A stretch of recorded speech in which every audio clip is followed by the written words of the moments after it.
मातु प्रसाद में विहार करते समय एक दिन आनंद स्थविर ने भगवान को प्रणाम करके कहा, बनते, आज मैं यह जानकर धन्य हुआ हूं कि सब प्रकाशों में आपका प्रकाश ही बस प्रकाश है, और प्रकाश तो नाम मात्र को ही प्रकाश कहे जाते हैं। आपके प्रकाश के समक्ष वे सब अंधेरे जैसे मालूम हो रहे हैं।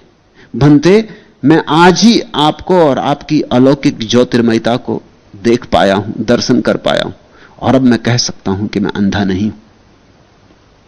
शास्ता ने यह सुन आनंद की आंखों में देर तक झांका और आलोक उसके ऊपर फेंका। आनंद डूबने लगा होगा उस प्रसाद में, उस प्रकाश में, उस प्रशांति में। और फिर उन्होंने कहा, हां आनंद, ऐसा ही है, लेकिन इसमें मेरा कुछ भी नहीं, मैं तो हूं ही नहीं, इसीलिए प्रकाश है। यह बुद्धत्व का प्रकाश है, मेरा नहीं। यह समाधि की ज्योति है, मेरी नहीं। मैं मिटा तभी यह ज्योति प्रकट हुई है, मेरी राख पर यह ज्योति प्रकट हुई है। तब यह सूत्र उन्होंने आनंद को कहा, दिवा तपति आदित्यो रत्तिम आभाति चंदिमा सन्नद्धो खत्तियो तपति झाई तपति ब्राह्मणों अथ सब्ब महो रातिम बुद्धो तपति तेजसा। दिन में केवल सूरज तपता है, दिन में केवल सूरज प्रकाश देता, रात में चंद्रमा तपता है, रात में चंद्रमा प्रकाश देता। अलंकृत होने पर राजा तपता है। जब खूब स्वर्ण सिंहासनों पर राजा बैठता है, बहुमूल्य वस्त्रों को पहनकर, हीरे जवाहरातों के आभूषणों में, हीरे जवाहरातों का ताज पहनता, तब राजा प्रकाशित होता है। ध्यानी होने पर ब्राह्मण तपता है, और जब ध्यान की पहली झलकें आनी शुरू होती तो एक ज्योति आनी शुरू होती ब्राह्मण से, ध्यानी से। और बुद्ध दिन रात तपते, अकारण तपते, बिन बाती बिन तेल। फर्क समझना, सूरज की सीमा है, दिन में तपता है। चांद की सीमा है, रात तपता है।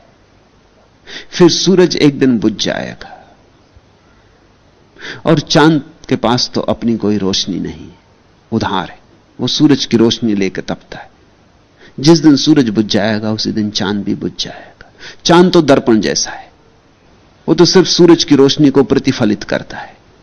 सूरज गया तो चांद गया। सूरज की सीमा है, हालांकि सीमा बहुत बड़ी, करोड़ों करोड़ों वर्ष से तप रहा है, लेकिन वैज्ञानिक कहते हैं एक दिन बुझेगा, क्योंकि यह बिन बाती बिन तेल नहीं है।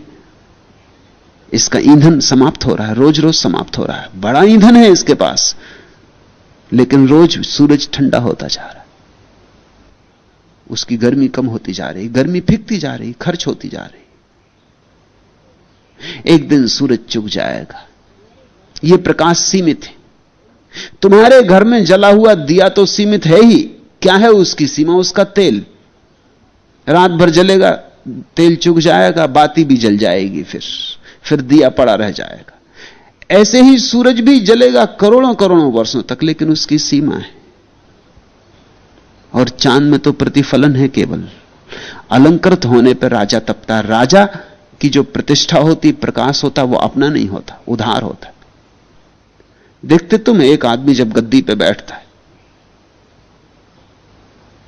तो दिखाई पड़ता सारी दुनिया को, नहीं तो उसका पता ही नहीं चलता किसी को। कोई आदमी मिनिस्टर हो गया तब तुम्हें पता चलता है, अरे आप भी दुनिया में थे। फिर वो एकदम दिखाई पड़ने लगता है, सब अखबारों में दिखाई पड़ने लगता है, प्रथम पृष्ठ पे दिखाई पड़ने लगता है, सब तरफ शोरगुल होने लगता है। फिर एक दिन पद चला गया, फिर वो कहां खो जाता पता ही नहीं चलता। फिर तुम उसे खोजने निकलो तो पता ना चले। ये उधार है, ये प्रतिष्ठा उधार है, ये ज्योति अपनी नहीं है, ये अपनी नहीं, ये पद की है। अगर तुम्हें राजा मिल जाए साधारण वस्त्रों में, तुम पहचान ना सकोगे। तभी पहचानोगे जब वो अपने मुकुट को बांध के और अपने सिंहासन पर बैठेगा, तब पहचानोगे, नहीं तो नहीं पहचान सकोगे। राजा में कुछ और होते नहीं, तुम्हारे जैसे आदमी। इस बात को प्रतिष्ठित करने के लिए ही तो इतने हीरे जवाहरातों की जरूरत पड़ती। जब नेपोलियन हार गया और उसके महलों की छानबीन की गई तो बड़ी चकित हुए लोग। उसने जो सिंहासन बनवाया था वो इस ढंग से बनवाया था, उसमें एक यंत्र लगाया हुआ था पीछे कि जब वो सिंहासन पर बैठता तो सिंहासन अपने आप धीरे धीरे ऊपर उठ जाता। चमत्कृत हो जाते थे लोग कि सिंहासन अपने आप ऊपर उठ रहा है। वो ये दिखाने के लिए उसने लगवाया था कि सिंहासन की वजह से मैं प्रतिष्ठित नहीं, मेरी वजह से सिंहासन प्रतिष्ठित। देखो मेरे बैठते ही पीछे इंतजाम था, जैसे वो बैठता आदमी वहां बटन दबाते, मशीन काम करती, वो ऊपर उठ जाता।